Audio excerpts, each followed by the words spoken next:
Klaipėdos universitetas šiemet mini ypatingą sukaktį. 30 metų, kai čia pradėtos socialinės geografijos studijos. Šiai progai spalio 17-ąją surengta 13-oji tarptautinė konferencija Geografija, mokslas ir edukacija. Jis subūrė geografus, tyrėjus ir akademikus ne tik iš Lietuvos, bet ir iš užsienio. Konferencijos iniciatorius, socialinės geografijos ir turizmo katedros vedėjas docentas daktaras Eduardas Spirejevas sako, kad šis renginys daugiau nei mokslo susitikimas. Mes stiprinam, formuojam geografijos studijų ir mokslo tradiciją Klaipėdos universitete ir Vakarų Lietuvos regione. Pasak mokslininko, šis renginys svarbus ne tik akademiniai bendruomeniai, bet ir visiems, kurie domisi pasauliu ir jo pažinimu. Šis renginys ugdo geografinį požiūrį, geografinį mentalitetą, mūsų akademinė bendruomenė didina žinomumą apie visas geografijos studijas Klaipėdos universitete, Lietuvoje ir taipogi Baltijos regioną, galim sakyti, Europoje ir pasaulyje. Ir antra vertus, šitie metai yra jubiliejiniai metai, kada nuo 1995 metų Klaipėdos universitete buvo pradėtos vykdyti socialinės geografijos studijos ir šiais metais yra 30 metų sukaktis.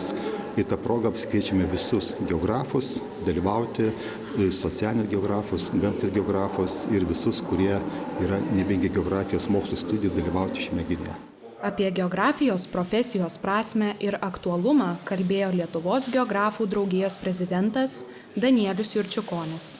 Geografo profesija aktuali tuo, kad ji pažįsta pasaulį, pažįsta erdvę, tai yra erdvės mokslas, tai yra svarbus mokslas mūsų valstybei, visi erdviniai duomenys kaupiami, tai yra geografinės žinios, geografinė informacija, kurią geografija geriausiai supranta, tiek gamtinė, tiek visuomenė, ekonomika, socialinė.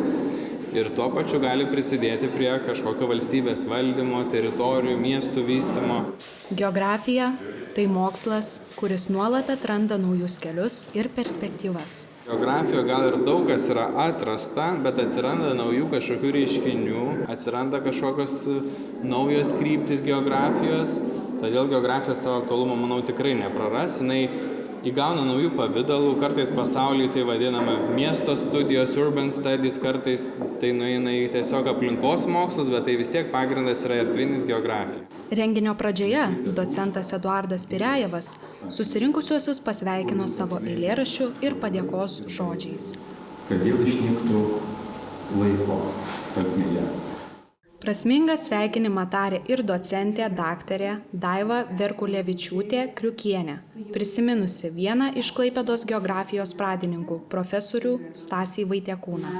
Čia negaliu nepaminėti, nepriminti visiems mums brangaus, žinomo žmogaus, kurio dėja jau nebėra su mumis, profesoriaus Stasio Vaitiekūno, tokia legendinė frazė, kaip geografas sužino kelią ir prisimena. Jisai pasiklausė kelią. Labai paprasta.